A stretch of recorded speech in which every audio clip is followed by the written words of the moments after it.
कुछ डर पीछा नहीं छोड़ते। और कुछ कभी दिखते ही नहीं।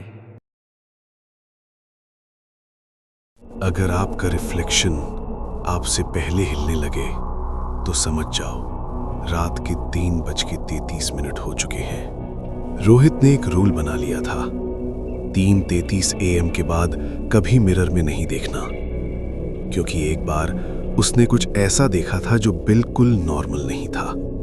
उस रात जब उसने मिरर में देखा, उसका रिफ्लेक्शन उससे 2 सेकंड लेट मूव कर रहा था। रोहित ने पहले इग्नोर किया, उसे लगा थकान है या दिमाग का खेल। लेकिन अगली रात ठीक 3:33 पर उसने फिर मिरर में देखा।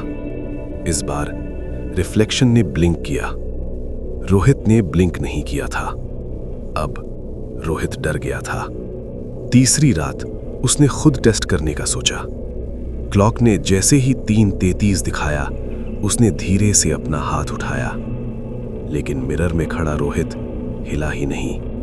और फिर वो मुस्कुराया। रोहित ने मुस्कुराया ही नहीं था। रोहित एक कदम पीछे हटा, लेकिन मिरर में वो चीज आगे बढ़ रही थी, जैसे वो बाहर आना चाहती हो। रूम में अचानक पूरा सन्नाटा छा गया। लाइट एक बार फ्लिकर होती है। 3:33 AM। रोहित हिम्मत करके फिर मिरर की तरफ देखता है। इस बार मिरर में रोहित खड़ा है, लेकिन उसकी आंखें पूरी काली हैं और उसकी मुस्कान इंसानी नहीं है। अब मेरी बारी है। सब कुछ अंधेरा हो जाता है। अगली सुबह सब कुछ नॉर्मल था।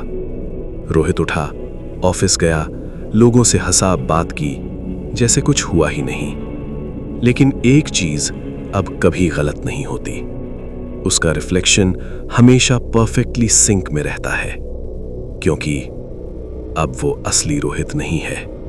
और कभी कभी रात के 3:33 पर अगर आप मिरर में देखें तो अंदर से कोई बहुत धीरे से कहता है, प्लीज मुझे बाहर निकालो, मैं असली हूं।